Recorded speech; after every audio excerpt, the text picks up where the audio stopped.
2025년 1분기 때 이제 큰 일이 벌어졌습니다. 말하자면은 30년 만에 메모리 시장의 1등이 바뀌었어요. 하이닉스가 HBM이라고 하는 것이 개념적인 것들에 접근을 시작했고, 그래서 엔비디아가 하이닉스랑 연합을 하기 시작했습니다. 실제로 이런 것들을 통해서 하이닉스가 엔비디아의 협력을 통해서 했었었고요. 물론 거기에는 이 거대한 엔비디아 반도체를 만들어주는 우리 최고 회사가 돼버린 이 삼성이랑 격차가 나버리기 시작한, 그렇게 기술력이라고 하는 사람들을 존중해야 역전도 가능하다라고 말씀드릴 수 있을 것 같아요. 안녕하세요. 저는 박준영이라고 합니다. 저는 먼저 삼성전자에서 반도체 연구소에서 연구원으로 일을 했고요. 이후에 삼성에서 10년 기간 일을 했는데, 그 중에서 나머지 기간을 인사과장으로 일했었습니다. 그래서 기술하고 인사 쪽에 관련돼서 반도체 쪽의 업무에 대해서는 좀 어느 정도 일을 했고, 그 이후에 10년 정도는 반도체 업계에서 강의 컨설팅, 프로젝트 리더 진행하면서 실제 삼성뿐만 아니라 한국 반도체 업계 쪽에 대해서 계속적으로 일을 해서 한 20년 정도의 경력을 가지고 있습니다. 저는 독특하게 원래 전공은 연세대학교에서 화학공학을 전공했는데요. 그래서 이제 반도체를 만들다가 이후에는 이제 인사팀에 가서 경제 경영이 부족하겠다 싶어서 이제 석사로 경제학을 했고, 그 다음에 회사를 그만두고 나서 특이하게 문화인류학 쪽을 박사를 해가지고 기술 IT 쪽으로 박사 논문을 썼었습니다. 그래서 지금은 산업인력연구소라고 하는 걸 건립을 했고요. 보시는 것처럼 책이 두 번째 책이 나왔는데, 첫 번째 책은 반도체를 사랑한 남자라는 책이 있었었고요. 두 번째는 지금 한국 반도체 산업을 중심으로 해가지고 이게 진짜 얼마 안 남은 것 같다, 이때가 3년 정도가 되게 중요한 시간인 것 같다 싶어서 2017년 3년의 골든타임을 생각해서 한국 반도체의 미래 3년이라는 책을 출간하게 됐습니다. 뭐 어떤 걸 해야 먹고 살 수 있을까, 어떤 걸 해야 좋아하는 걸 할 수 있을까 생각하다가, 아시다시피 좋아하는 걸 해서 잘 되면은 더 좋겠지만, 좋아하는 걸 해가지고 잘 안 되더라도 좋아하는 걸 했으니까 됐다 싶어서, 그렇게 말씀하신 대로 탐구를 하면서 좀 하다 보니까 이런 일들을 해왔던 것 같습니다. 2025년 1분기 때 이제 큰 일이 벌어졌습니다. 말하자면은 30년 만에 메모리 시장의 1등이 바뀌었어요. SK 하이닉스가 바로 이제 요즘에 가장 크게 대두되고 있는 제품이죠. 소위 고대역폭 메모리, 우리나라 말로는 그렇게 하지만 여러분께서 익숙하신 단어로 HB, 하이 밴드위스 메모리라 해서 그 대역폭이라는 게 밴드위스가 될 것 같고요. 그것을 되게 많이 하는 복합적인 반도체 메모리 시장에서 하이닉스가 치고 나가면서 처음으로 30년 동안 넘게 1등했던 삼성을 제치고, SK하이닉스가 1분기이긴 하지만 매출, 점유율로서 1등을 했습니다. 말하자면 삼성전자에서는 정말 큰일이고, 우리나라 전체를 봤을 때는 다행이다. 삼성전자가 없는데 하이닉스라고 잘하고 있으니까. 그러기 위해서 다행이긴 한데, 이런 형태로 봤을 때 SK하이닉스가 갑작스럽게 삼성전자를 제치고 HBM 시장, 그 다음에 전체 메모리 반도체 시장이 1등이 됐느냐. 결국에는 같은 한국 엔지니어들이 있는데 이게 무슨 일일까? 결국에는 SK하이닉스는 그동안 엔지니어들이나 기술자들을 존중했다 볼 수 있을 것 같아요. 물론 SK하이닉스 제도가 정말 대단히 발달해서 그렇다기보다는 실제 이제 내부자로 생각할 수 있을 것 같습니다. SK하이닉스 같은 경우는 딱 보시다시피 SK하이닉스가 3년 정도에 합병을 합니다. 근데 SK가 이제 소위 M&A를 통해서 그룹을 많이 키워왔던 회사인 건 아실 것 같아요. 근데 SK 특성이 뭐냐면은 그룹으로 만들어서 M&A 한 다음에 몇 년 동안 내비둡니다. 내비두다 보니까 엔지니어들이 알아서 발전을 막 했어요. 그리고 이제 SK하이닉스 같은 경우는 삼성 있었지만은 삼성과 달리 인사팀의 힘이 별로 세지 않아요. 그러다 보니까 엔지니어들의 얘기를 막 들어줬습니다. 말하자면 기술자들을 내부로 뒀더니 기술들을 개발하고 있더라가 하나가 있습니다. 두 번째로는 바로 SK하이닉스가 2등이었기 때문에, 이 삼성전자는 1등이었기 때문에 수성하기 위해서 이 새롭게 발달되어지는 메모리 시장의 변화, 메모리 시장 왜 변화됐냐? AI 때문에 갑작스럽게 복합적인 메모리가 필요한데, 이것은 삼성 같은 하이닉스 같은 메모리라고 하는 저장 기능이 가능한 반도체의 단품, 그러니까 웨이퍼가 있으면 단품이라고 하는 칩만 있는 것들이 아니라 칩을 복합적으로 쌓아 올려서 AI 반도체에 맞게 무언가를 만들어야 되고, 이거는 AI 반도체의 설계 회사인 그 유명한 엔비디아와 협력이 필요하다는 것이었습니다. 삼성전자는 그냥 내가 만들면 알아서 사가, 이런 형태로서 헤게모니, 힘을 쥐고 있었는데, 2등이었던 SK하이닉스는 우리가 2등이니까 안 되는 거, 안 하는 거 해보자, 이게 어떻게 될지 모르잖아 라고 하는 것 때문에 그렇습니다. 결론적으로 말씀드리면 두 가지인 거죠. 첫 번째로는 기술자들을 존중했다 볼 수가 있을 것 같고요. 두 번째로는 협력을 선택했다. 근데 이것은 결론적으로 뭘까? 그러면 어떤 면에서 삼성전자라고 하는 회사와 SK하이닉스의 리더십 문제가 굉장히 강했다고 볼 수 있을 것 같아요. 왜냐하면 수많은 자원을 보세요. 보통 삼성전자가 1년에 투자하는 금액이 팹이라고 하는 거 투자하는 금액이 50조 원 정도 됩니다. SK하이닉스는 20조 원 정도 되니까 이건 투자 비용 자체가 1.5배 이상 차이 나는 거대한 자본의 차이가 그동안 30년 동안 1등했으니까 돈 많이 벌었을 거 아닙니까? 근데 그거에서 왜 갑작스럽게 HBM이라고 하는 조그만 반도체 그다음에 혹은 가능성은 있었으나 점유율이 낮을 것 같은 반도체를 안 만들었겠습니까? 삼성전자가. 근데 거기서 엔지니어들은 개발하고 있는데 경영 리더들, CEO들이 이거 별로 중요한 거 아닌 것 같아 라고 개발을 안 했던 것입니다. 그렇지만 결국에 리더십 문제, 그 다음에 2등으로서 협력의 문제, 생태계 문제, 기술력의 문제 이런 것들이 복합적으로 작용해서 현재의 HBM 1등, 그 다음에 25년 1분기이긴 하지만 메모리 시장의 1등이 됐다라고 볼 수 있을 것 같습니다. 엔비디아라는 회사는 실제 GPU라고 하는 그래픽 프로세서 유니트라고 해서 컴퓨터 좀 좋아하시는 분이면 녹색의 PCB 기판을 껴가지고 뭐 오락 게임 잘 되려고 치면 그래픽 되게 좋아야 돼 해가지고 엔비디아는 해서 그런 걸 팔던 회사인데 이 엔비디아가 봤더니 소위 그래픽이라고 하는 게 뭐냐면 이렇게 우리가 판을 보시면 판에 픽셀이 막 나눠져 있고요. 나눠져 있고 픽셀이 나눠져 있고 여기에 픽셀 값이 무슨 색이야 그게 이제 그래픽 이미지의 데이터 셋이겠죠. 근데 이 수많은 X하고 Y축 2차원 평면에 푸는 방식이 현재 인공지능의 수억 개의 파라미터 푸는 방식인 행렬과 똑같더라 라고 하는 것을 알게 된 거죠. 그러면서 엔비디아가 바로 GPU에다가 GP가 뭐냐면 제네럴 퍼포스 일반적 목적의 GPU라고 하는 걸 만들게 되면서 여기를 만들게 되니까 이게 바로 인공지능이라고 하는 것이 필요하겠네 라고 하면서 이 16년 전부터 막 뛰기 시작합니다. 그때는 뭘로 떴냐면요, 여러분 아시다시피 블록체인 기억나시는지 모르겠어요. 이제 많이 이게 회대되고 있지는 않은데 그때 비트코인의 채굴을 할 때 봤더니 이게 이미지 퀴즈를 풀어야 된다. 그래서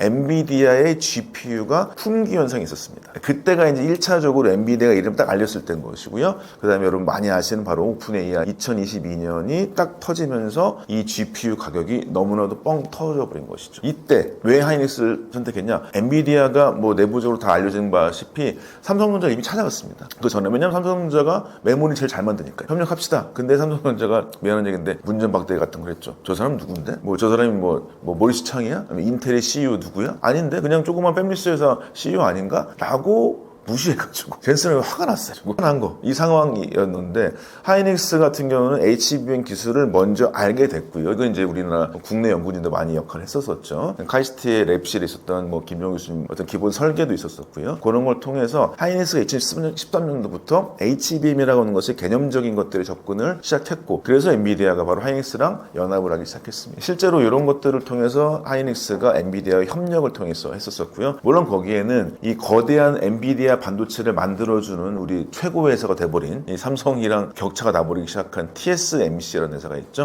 타이완 세미컨덕터 배터리 컴퍼니 대단한 이름 같지만 대만의 반도체 제조회사 이렇게 해서 엔비디아, 하이닉스, TSMC 이 삼각편대가 얼라이언먼트 소위 우리 잘 먹자라고 이제 카르텔을 만들게 되면서 이 안에서 훨씬 더 안정적인 맞춤형 반도체의 이익을 만들 수 있었고 하이닉스는 그만큼 서비스 마인드를 가지고 있었습니다. 그동안 메모리 반도체 같은 경우는 메모리 반도체 회사가 칩을 설계하고 생산을 다 했다고 한다면 처음으로 반도체를 생산하는 방식을 구분하는 종합반도체 회사가 아니라 종합반도체는 설계 생산 같이 하는 건데 설계하는 팹리스라고 하는 것과 생산의 파운드리 방식을 주로 원래 시스템 반도체처럼 칩 설계가 복잡한 반도체들이 있을 때만 설계 생산을 하다가 하이닉스가 최초로 메모리 반도체를 맞춤형으로 하기 시작했던 말하자면 메모리를 파운드리 방식으로 하는 것들을 의사결정을 하고 엔비디아 설계 에 맞게 그 다음에 TSMC의 다이에 맞게 설계하기 시작했던 것이죠. 그런 것들의 협력이 실제로 가능하게 되는 것들이 엔비디아가 하이닉스를 선택한 것인 거고요. 그때 이미 하이닉스는 또 다른 형태로 어떤 걸 같이 협력을 했냐 바로 거기서 중요한 기술이 뭐였지? 라고 했을 때 반도체를 쌓는 방식입니다. HBM이라고 하는 건 D램 단품을 8개 혹은 12개 이후에 이제 HBM4라고 하는 거는 16개까지 쌓는 것인데요. 그때 쌓는 방식에 들어가는 공정 장비 여러분 많이 아시는 한미 반도체 요즘에 뭐 한화랑 다시 소송 중에 있긴 하지만 했지만 기존의 한미반도체라고 하는 회사와 협력을 했고, 그 다음에 소재라고 하는 것이 발열에 좋은 소재라고 할 수 있는 일본의 나믹스라는 회사하고 독점 계약을 했어요. 그래서 하이닉스가 이 삼성은 모든 소재 부품 장비를 다 장악해서 자기 발 아래 두려고 했는데, 하이닉스는 엔비디아와 TSMC 제품사끼리 협력을 하고 자기를 만들어주는 소재 부품 장비하고는 또 다시 협력을 해가지고 이런 체계를 갖추게 되면서 삼성 HBM과 어떤 면에서 기술력 차이까지 나가게 돼버렸습니다. 발열의 차이, 장비에 따른 생산성의 차이, 수율 차이, 장비의 팹 내부의 진동 같은 문제 등등을 통해서 엄청나게 제품까지 좋아지게 돼버린 것이죠. 말하자면 서비스도 잘하는데 협력도 잘하는데 제품도 좋아요. 이 두 가지가 실제로 발현이 되면서 하이닉스는 2024년 초에 이미 엔비디아의 승인을 받았는데, 삼성 HBM 계속 된다 만다 하다가 이미 1년이 훌쩍 지나가 버렸습니다. 이제 실제로 1년 이상 차이 나는 게 현재 상황인 것 같습니다. 두 번째로는 뭐다? 서비스 마인드가 없다. 두 번째는 뭐다? 실제적으로 소부장의 협력이 안 돼 있다. 이 두 가지가 실제로 문제가 됩니다. 첫 번째로, 그러면 서비스 마인드를 어떻게 해야 되냐? 삼성전자는 그동안 글로벌 1등에 앞서서 국내 넘버원이 되기 위해서 반도체 업계를 전체적으로 장악했습니다. 우스갯소리로 삼성전자 협력사, 장비사 같은 경우는 소재사예요. 제가 삼성 출신이긴 하더라도 삼성전자 임직원이었던 분들이 부장, 임원하다가 그걸로 가가지고 협력사의 대표나 임원을 많이 하는 게 많이 있습니다. 그 정도로 반도체 업계 전체적인 사이클이 삼성이라는 회사를 중심으로 다 돌아갔던, 이렇게 만들었던 거가 지금은 그렇게 효과적이지 않다고 볼 수 있을 것 같아요. 왜냐하면 한국 내부에 이런 서플라이 체인에 갖고 있는 장비회사, 소재회사, 죄송한 얘기지만 글로벌 장비와 소재보다는 뒤처집니다. 이런 걸 인정해야 되는데, 그런 것들을 협력을 통해서 기술력을 같이 발달시켜야 되는데 그걸 안 했었습니다. 말하자면 업계를 장악하려고 하다가 협력을 안 하다 보니까 실제로 제품이 안 좋아진 것이고요. 두 번째로는 제품사끼리 서로 협력을 안 했던 것이죠. 말하자면 설계라고 하는 게 엔비디아, 그 다음에 시스템 반도체 생산의 TSMC, 그 다음에 메모리 반도체 HBM의 하이닉스, 이렇게 됐던 것들을 실제로 삼성은 우리가 다 할 수 있어 라고 하는 것들로 됐는데, 이게 지금 물론 다 잘하면 좋겠지만 그런 것들이 제대로 안 돼 있던 것이고, 좀 디테일하게 보자면 반도체를 만드는 방식이 말씀드렸다시피 이렇게 설계하는 설계도 방식이 있고, 설계도를 갖고 오게 되면은 웨이퍼라고 하는 데에서 공정을 진행합니다. 그 다음에 웨이퍼 공정 끝나게 되면은 이걸 잘라가지고 패키지를 만드는데, 그동안에 이 웨이퍼 공정이라고 하는 것을 너무 중요시하다가 패키지 공정이라고 하는 것들이 별로 안 중요하게 여기다가, 근데 지금 HBM 뭐죠? D램을 하나, 둘, 셋, 넷에서 막 8개 쌓고 12개 쌓고 쌓습니다. 쌓는 게 되게 중요해지는, 쌓는 게 바로 패키지 공정이라고 볼 수 있을 것 같거든요. 그런 것들 되게 간과해요. 이런 것들이 실제로 우리나라 반도체 시장에서 삼성이 설계하고 맨 전공정 요것만 중심으로 임원도 만들고 막 이렇게 하다 보니까 나머지 기술력들을 간과했다가 실제 기술력 자체가 적으로 봤을 때는 떨어지게 됐습니다. 말하자면 제품을 만들어주는 설계와 생산의 구분에서의 약화, 그 다음에 제품 자체를 생산해주는 소제품 산업, 장비 산업에서의 서플라이 체인의 어떤 협력을 하지 않는 방식, 이 방식의 두 가지가 실제로 어려워진 거고, 이것을 바꾸어줘야만 가능해집니다. 한마디로 얘기해서 그러면은 더 이상 장악하지 말고 협력하는 방식으로 바꾸어야 된다, 경영 방식을. 두 번째로는 기술력 차이가 있는 것들, 기술력이 그동안 중요시했던 설계 기술, 공정, 전공정 기술, 이것뿐만 아니라 후공정 기술, 소제품 장비 기술 같은 것들의 중요성과 가치를 다시금 매겨줘야 이런 것들의 문제가 해결된다고 생각이 듭니다.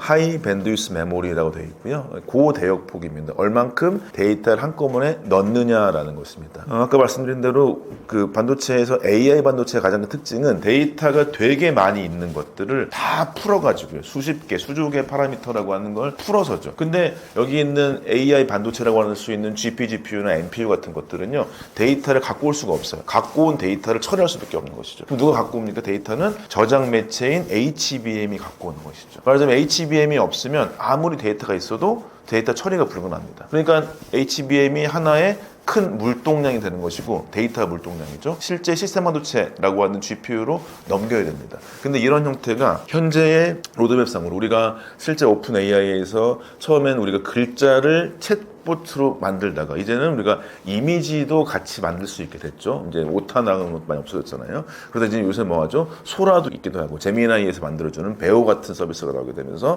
얘네들이 다 이제 영상까지 만듭니다. 이게 초기 단계긴 한데 이후에 우리가 진짜 사람이 만들었는지 안 만들었는지 이미 구분도 안 되지만, 우리가 알고 있는 모든 정보 체계, 텍스트, 이미지, 영상, 음성을 다 포함해서 이런 것들이 모두 다 AI가 생성 가능하다. 그럼 당연히 AI가 많이 데이터를 풀어내야겠죠. 그런 것들의 파라미터 개수가 늘어날 예정입니다. 그래서 지금의 현재 이런 파라미터 개수를 우리가 뭐 IO 개수라고 한다면 지금 HBM3E라고 하는 게 기준으로 봤을 때 1024개라고 하는 것들이 막 지나다녀요. 그래서 HBM4라고 하는 게 막 등등 일어납니다. 그래서 이런 IO 개수가 수만 개 이상 늘어나지 않을까라고 본다면 그 IO 개수는 결국에 뭐냐면 데이터를 한꺼번에 쏟아붓지 그건 결국에 HBM이 계속적으로 발달될 것이다. HBM이 수십 단 쌓일 수도 있고요. HBM이 이 아파트 단지라고 친다면 단지가 옆에 생길 수도 있고 이렇게 되면서 HBM이 계속적으로 늘어날 것이라 생각이 들기도 하고요. 어떤 분들께서는 그 보통 2027년 정도 때 이 HBM은 실제 AI의 풀어야 할 것 같습니다. 우리가 이거를 접속해서 핸드폰이나 PC 같은 걸 통해 가지고 거기에 접속해서 데이터를 쓰면서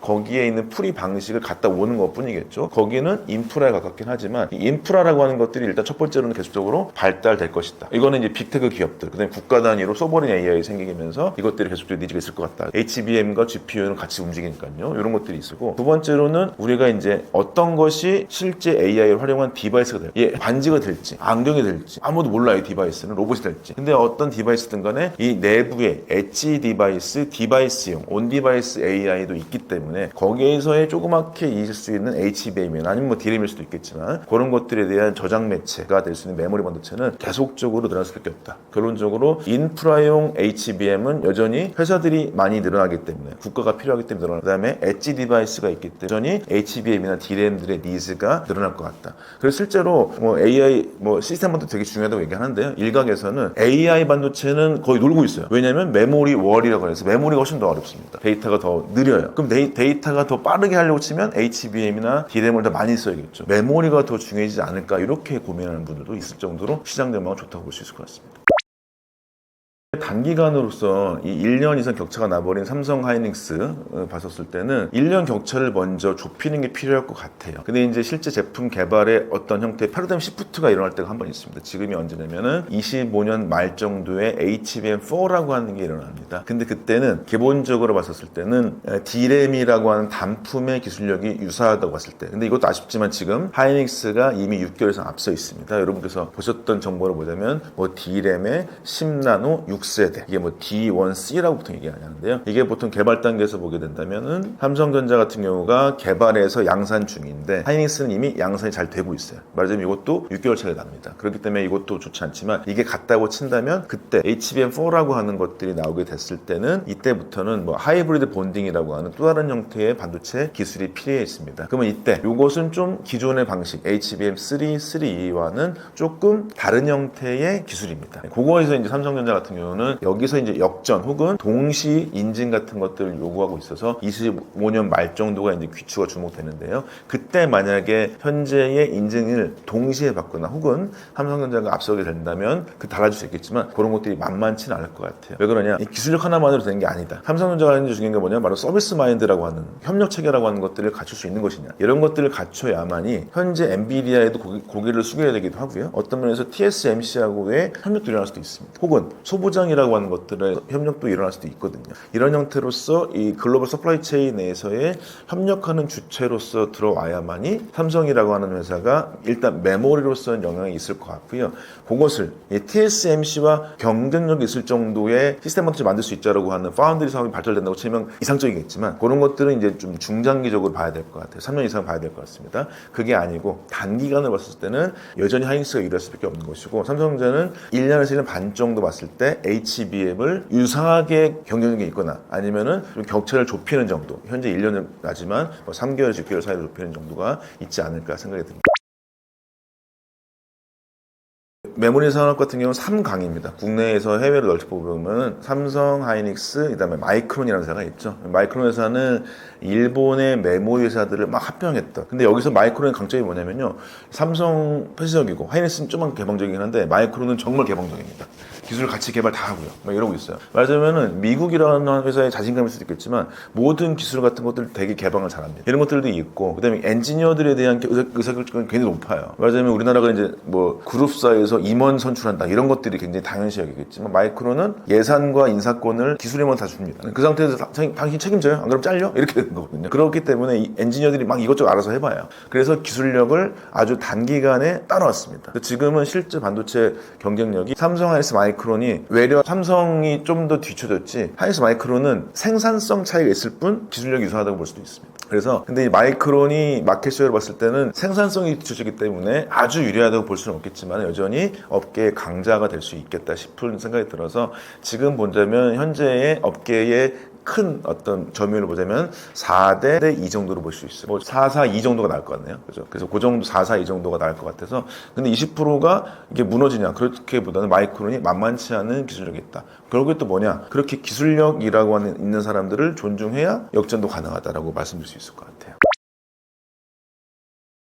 요즘에 관세가 굉장히 큰 문제가 되고 있어요. 그래서 특히 5월 24일 날 트럼프 대통령 같은 경우 이렇게 얘기했습니다. 백악관에서요. 이 애플 팀 쿡 CEO한테 얘기를 했답니다. 당신들이 중국에서 인도에서 뭘 만들든 상관없는데 웬만하면 애플폰을 미국에서 만들지 그래요? 안 그러면은 이제 우리가 관세를 때릴 겁니다. 라고 얘기를 했습니다. 근데 그러면서 무슨 얘기를 했냐면 삼성전자 같은 회사도 있죠. 거기도 동일하게 관세를 20% 때릴 거예요. 그게 6월 말기에 진행될 것 같아요. 라고 선언을 했습니다. 이 관세라고 하는 게 이제 시작됐고 실제 미국이 소위 이제 마가죠. Make America Great Again이라고 해가지고 이것을 실제 관세를 통해 뭔가 진행을 하고 있습니다. 그래서 여러분께서 들으셨던 거로는 지난 4월에 중국에 대해서 원래 10% 관세였던 걸 2%로 올리고 거기다가 5%를 추가 관세를 145 관세를 때린다고 얘기했습니다. 그럼 어떻게 되냐면 실제로 아이폰 값이 2배로 오릅니다. 왜냐하면 중국에서 아이폰의 프로를 현재 생산하고 있으니까요. 근데 그때 화들짝 미국 시민이 놀래가지고 난리가 났습니다. 그래서 트럼프 그 지지율이 확 떨어졌었고요. 그런 거를 보다 보니까 이러면 안 되겠구나 싶어서 한 3달 유예했습니다. 그래서 지금 현재 6월 말 7월에 그 관세 145% 정도 된다는 것들이 유예되는 게 풀려서 어떻게 할지 모르는데 이제 어떤 일이 생겼냐? 바로 삼성 핸드폰, 다른 핸드폰사들이 미국에 실제로 현재 납품을 하려면 가격이 엄청 오르게 됐습니다. 여러분 우리가 알고 있는 폰이 한 1,000불이라고 해볼게요. $1,000. 그러면 이제 실제로 25% 관세가 붙게 되면은 우리나라는 그동안 미국과 FTA를 했기 때문에 관세가 없었습니다. 근데 25% 붙기 때문에 그것을 그대로 소비자 가격이 올라간다. 그러면은 $1,250가 되기 때문에 굉장히 비싸지게 되겠죠. 그래서 그것들이 실제 매출 차이와 이익 차이가 될 것이고 이것은 우리나라로 들어왔을 때는 실제 삼성전자가 돈을 덜 번다. 혹은 이것 때문에 삼성전자 때문에 삼성전자가 판가가 높아졌기 때문에 원가를 낮춰야겠다. 이익률이 감소됐기 때문에 협력사들에게 이제 또 다른 형태의 가격 인하 같은 것들을 요구하겠다. 그러면 당연히 우리의 월급이 줄어들겠죠. 이런 것들은 실제로 우리의 삶에서 돈이 줄어드는 형태로 나올 수 있을 것 같고 이것들은 또 다른 형태로는 삼성전자가 미국에서의 매출이 줄어드는 것으로 나올 수 있고 그 회사의 매출 하나가 국제적으로 영향이 되기도 하고 우리의 지갑도 줄어들게 되지 않을까 생각이 들긴 합니다. 그러니까 4월 달에 미국이 이렇게 관세를 145% 때리겠다 이런 형태가 나온 다음에 중국도 가만히 있을 수가 없었죠. 그래서 중국에서는 어떻게 했냐 소위 히토리라고 불려집니다. 굉장히 비싼 금속들이 흙이랑 거의 비슷한 금속이라 그래서 보통 여러분 많이 아시는 리튬 등등이나 배터리 재료로 쓰일 수도 있고요. 그 다음에 전자제품에 쓰이는 귀중한 금속들이 많이 있거든요. 이런 것들에 근데 아쉽게도 안타깝게도 99% 정도를 중국이 가지고 있습니다. 게다가 이제 생산 공장 같은 것들이 베트남도 있었는데 그것도 사라졌어요. 그래서 지금 거의 전량을 중국에서 갖고 있어가지고 아무리 전자제품이라고 하는 것들을 설계를 하더라도 히토류가 없으면 동작할 수가 없습니다. 그렇기 때문에 중국이 이제 미국을 포함해서 전 세계 국가에 대해서 히토를 수출 안 하겠다. 그래서 배짱을 부릴 수밖에 없는데요. 이거는 모든 나라가 다 자기 나라의 강점을 가지고 생존을 위하고 그다음에 기득권이라고 하는 권력을 가져가기 위해서 어쩔 수 없는 선택이라고 봅니다. 당연스럽게 만약에 그대로 우리가 4월 미국의 보복 관세가 진행이 됐고 중국이 또 다르게 히토류 금속에 대해서 수출 제한을 썼으면은 우리나라 핸드폰이라고 하는 게 재고가 다 달아가서 새롭게 생산하려고 썼으면은 엄청나게 원재재 가격이 올랐기 때문에 또 다르게 핸드폰 가격도 올라갈 수 있었을 것 같고 그러면 우리가 핸드폰 가격이 올라서 휴대폰을 못 바꿀 수도 있겠죠. 이런 것까지 연결될 수 있어서 이 복잡한 우리나라를 포함한 글로벌리 계속적으로 생산 체계가 있다고 하는 것들이 이어지고 거기는 말하자면 원자재, 중간재, 완성품 이 세 가지 것들이 어떻게 연결될 것인가. 그동안은 이거는 소위 미국을 중심으로 해서 미국 일극 체계 아래에서 사람들이 자유롭게라고 하는 형태, 미국이 다 대부분 이익을 가져가긴 하지만 그렇게 됐다가 지금은 이 갈등이 생기게 되면서 장벽을 만들게 됐고, 장벽이 대표적으로 관세가 돼버린 것이고요. 이것들이 서로 미국과 중국이 대립하면서 이런 문제들이 생겨서 이런 것들이 결국 소비자들한테는 벽은 꼭 돈이 돼버린, 이 돈이 우리의 지갑을 조금씩 부담을 가지게 되지 않을까 생각할 수밖에 없을 것 같습니다.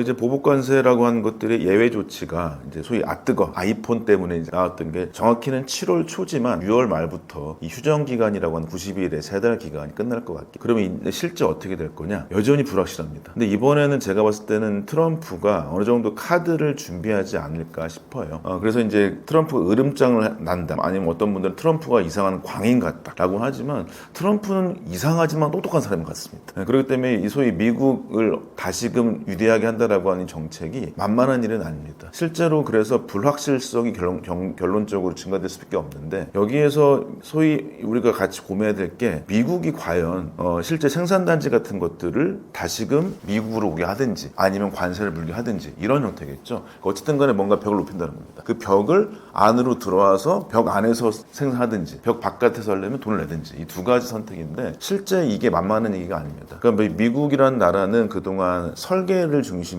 해서 IT나 ID를 중심으로 해가지고 발전시켜서 부가가치 높은 산업들을 만들어 왔는데, 그것들이 제조업이라고 하는 형태의 약점으로 부각이 됐죠. 인텔의 몰락도 있었었고요. 그 다음에 수많은 회사들의 제조업들의 몰락 때문에 혹은 코로나 때문에 이럴 때가 되면서 실제 물건을 만드는 일이 중요하다는 걸 많이 알게 됐습니다. 근데 미국이 만만한 나라가 아니죠. 이게 미국으로 다시 들어오게 돼서 일자리 창출하겠다, 이거는 약간 일반적인 생각인 것 같고, 전 두 번째로는 미국이 AI를 활용해서 제조업마저 자동화를 하지 않을까. 그래서 제품 단가나 제품의 기술 자체를 또 다르게 자기의 성벽 안에서 완벽히 자동화했기 걸로 무언가 제조업 경쟁력을 다시금 강화하지 않을까. 이미 AI는 1등이죠. 그럼 제조업까지 강화되기 때문에 이런 것들이 실제 각 크게 보자면 미국과 중국 동시에 진행되고 있는 상황이라고 볼 수 있을 것 같아서, 그 각각의 양극 체제 혹은 미국과 중국의 대결 체제라고 하는 것들 때문에 각 나라들은 소위 이제 고래싸움 새우등 터지듯이 어쩔 수 없이 거기하고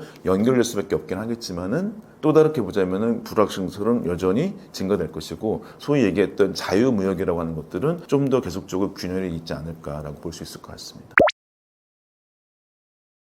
심각한 변화가 있을 것 같아요. 글로벌 공급망 붕괴라고 해가지고, 말하자면 글로벌 서플라이 체인 매니지먼트, 우리가 뭐 SCM이라고도 많이 했던 것 같습니다. 그런 것들이 실제 우리나라를 비롯해서, 우리나라는 예전에 세계화라고 불렀었고요. 혹은 이제 IT 기술의 발달, 이 두 가지, 말하자면 글로벌라이제이션, IT 기술의 발달, 이 두 가지 때문에 실제로 우리나라도 돈을 많이 벌게 됐었죠. 물론 IMF 위기가 있긴 있었지만, 그 다음에 이제 미국과 강대국이라고 하는 것들, 나라들이나 혹은 개발도상국들도 자기의 역할에 맞춰서 이익률 차이는 있지만 어느 정도의 글로벌리 자유무역이라고 하는 것들이 유지가 됐었습니다. 그렇다면 공급망 붕괴가 됐다, 그런 게 된다면 일단은 우리나라처럼 이 수출을 많이 하는 나라들에서는 상당한 위기가 될 수밖에 없습니다. 왜 위기가 되냐면 우리나라는 바로 중간재를 주로 많이 만들기 때문입니다. 중간재라고 하는 거는 우리가 보자면 한마디로 얘기해서 반도체 같은 거라고 볼 수 있을 것 같고요. 이 핸드폰이나 자동차 같은 것들은 계속적으로 우리가 바깥으로라고 하는 거는 자동화가 좀 쉬워지거나 혹은 다른 말로 봤었을 때는 인건비가 싼, 말하자면 개발도상국이나 아예 미국이나 이런 쪽으로 변화하면서 움직이고 있습니다. 이렇게 이 상황에서는 우리나라가 중간재 산업과 완성차 산업이 해외로 나가는 이전 상황에서 계속적으로 거기다가 균열이 되어버린다는 거죠. 그럼 이런 것들은 나가고 있는 것들을 막을 수는 없을 것이고요. 이 아래에서 중간재 산업이라고 하는 것들의 무역이 어려워지는 거 봤을 때는 당연히 우리 일상생활과 취업에 어려움이 있을 수밖에 없을 것 같아요. 특히 취업이라고 하는 것은 결국에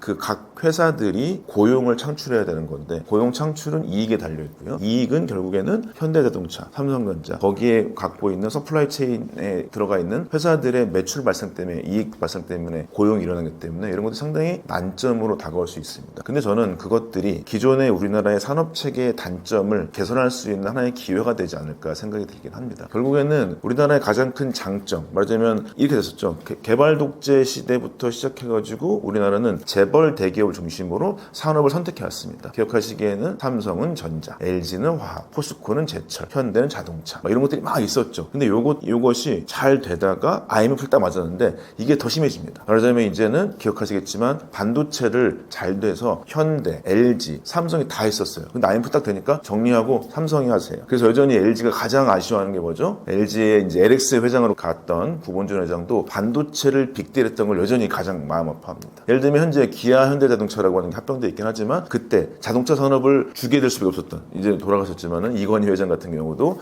삼성 자동차 있었죠. 그런 것들이 줄어들게 된 것. 근데 그러면서 한 산업이 한 대기업을 중심으로 유계를 가지게 됐었습니다. 물론 이게 글로벌리 경쟁력을 갖추는 도움이 많이 됐었던 것 같아요. 지금에서 국내 1등 했던 것들 대기업만 중심으로 돌아갔던 이 체계에서 이 글로벌 공급망이 붕괴되면서 그러면은 어떤 한 대기업이 해외의 대기업들과 연계해서 했던 서플라이 체인 자체가 균열되면서 그러면 현재 이 공급망의 어떤 다른 사슬을 국내로 만들 수밖에 없다라고 볼 수 있을 것 같고요. 근데 그게 굉장히 약할 수밖에 없습니다. 왜냐하면 우리나라는 대기업과 중견기업과 중소기업의 임금 차이가 굉장히 크거든요. 예를 들면 여러분 삼성전자, 하이닉스 신입사원이 다 받는 원천 소득이 1억 원 왔다 갔다 합니다. 근데 같이 팹에서 반도체를 만드는 분들은요 최저임금 붙어 있어요. 그러면 이제 연봉 차이가 3배 차이가 난다는 거죠. 같은 공간에 있는.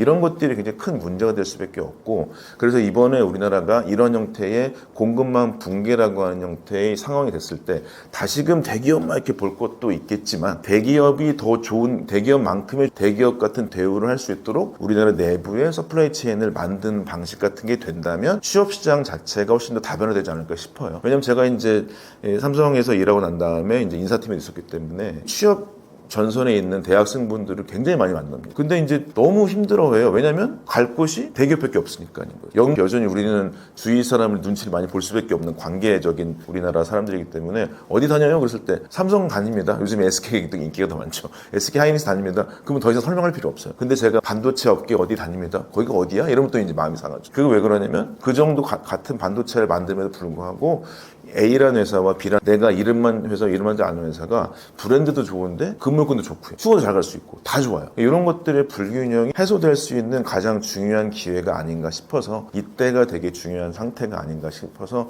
공급망 붕괴에 따라서 다시금 우리나라의 산업체계에 대한 재편들을 좀 더 우리가 고민할 필요 있지 않을까. 실제로 우리나라 공급망 체계의 붕괴에 따라서 기회와 위기도 있겠지만 결국에 이거는 글로벌 협력 체계를 우리가 갖출 수밖에 없을 것 같아요. 그래서 미국 무역 전쟁이라고 하는 것들이 실제로 2008년 금융위기 이후로 굉장히 강해졌습니다. 기억하시겠지만은 우리 버락 오바마 대통령이죠. 우리 한국을 약간 뭐 좋게는 봤었지만 의료보험 좋다고 얘기했지만 우리나라 약간 좀 왕따시켰던 북한에게 전략적 인내를 했었던 오바마 대통령이 뭐였냐면 G2를 했습니다. G2는 굉장히 낯선 일입니다. 왜냐하면 미국이 다른 나라를 인정하지 않거든요. 미국은 아시겠지만 1985년에 플라자 회담 같은 걸 통해 가지고 경쟁되려고 하는 일본과 독일을 관세가 아니라 환율을 통해서 아주 주저앉혀 버렸어요. 그러니까 지금 미중 무역 갈등을 다른 말로는 제2 플라자 회담이라는 얘기도 하기도 합니다. 말하자면 턱밑같이 쫓아오고 있는 중국이라고 하는 나라를 어떻게든 우리가 망하게 하리라. 이런 것들이 이제 패권을 다시 쟁취하리라라고 하는 게 미국의 역할인데 그 G2 2008년의 금융위기는 방만한 미국의 산업 형태와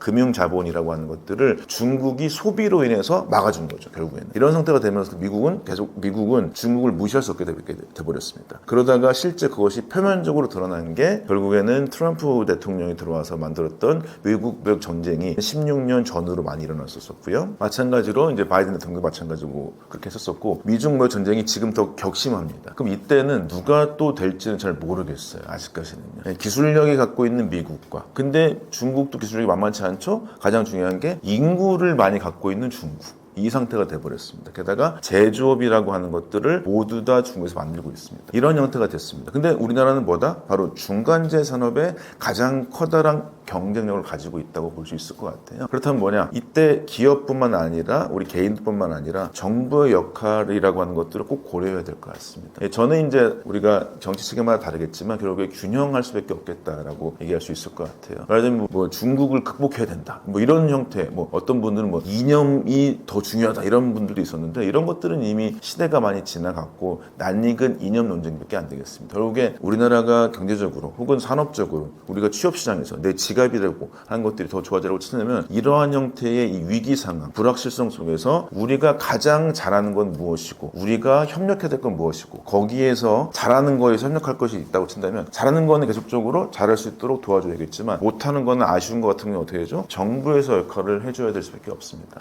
예를 들면 반도체 산업을 예를 들어볼게요. 반도체 산업은 아까 말씀드렸다시피 아주 기본적으로 유지보수를 해야 되는 장비 유지보수를 해야 되는 가장 최저임금 단계에 있는 분들이 있고 그 반면에 뭐 최고 연봉을 받고 있는 대기업 사람들이 있습니다. 그럼 여기에서 이 사람들이 같은 역할을 하는데 회사 때문에 임금 차이가 난다. 혹은 가장 영세한 회사들이 그 반도체를 만드는데 되게 비싼 장비들이 많이 있거든요. 그런 것들이 뭐 볼트와 너트, 나사 같은 걸 만들어요. 근데 그런 것들이 실제 품질에 되게 중요해지고 있어요. 말하자면 우리가 그동안 당연시 여겼던 것들이 더욱더 빈틈이 나오고 있는 지금의 형태로 본다면 영세한 기업들의 기술력을 좀 더 올려줄 수 있는 정부 역할들을 중요하고 말하자면 국내 내부에서는 이 산업 생태계를 두터이 할 수 있도록 정부 역할이 필요하고 두 번째로는 미중 무역 갈등 중에서의 정부가 균형 해결을 통해 가지고 그런 것들을 좀 더 해결할 수 있도록 기업들과 협력하는 것들이 많이 필요하지 않을까 싶기도 합니다. 이런 것들을 우리는 계속적으로 모니터링하고 아주 날새게 안테나를 세우고 있어야만 우리나라가 좀 더 경쟁력을 가질 수 있지 않을까라고 생각이 들 수 있을 것 같습니다. 우리나라가 이제 수십 년, 말하자면 IMF, 그 다음에 뭐 정치적 87년째 봤을 때는 40년 혹은 20년이 넘어왔습니다. 그러니까 25년에서 40년 정도의 사회에서 정치적, 경제적 격변이 일어나고 있는데 AI나 반도체라고 하는 것이 글로벌리 혹은 인간의 자체로서의 변화가 많이 일어나고 있습니다. 거기에서는 단위기술적인 개발도 필요하겠지만은 뭐 현재 국가적, 정치적 위기 같은 것들 포함해서 여기 사람들끼리 서로를 무시하지 않고 협력을 통해서 얘기를 들어보는 반도체 기술만 하더라도 다양한 기술의 변화들이 있었다. 그 다음에 AI에서 쓸 수 있는 게 있고 쓸 수 없는 것들이 있다. 이런 것들을 같이 얘기해 보면서 서로의 협력과 신뢰를 쌓아가는 방식이 뭐 제가 얘기했던 반도체의 미래에 대한 이야기든지 산업에 대한 얘기든지 둘 다 필요하지 않을까. 그것들이 국가적으로 좀 더 이야기가 풍부해지면 그것이 가치로 나올 수 있지 않을까 싶어서 뭐 대선을 앞두고 있기도 하고 저희 채널에서 같이 말씀을 드렸습니다. 감사합니다.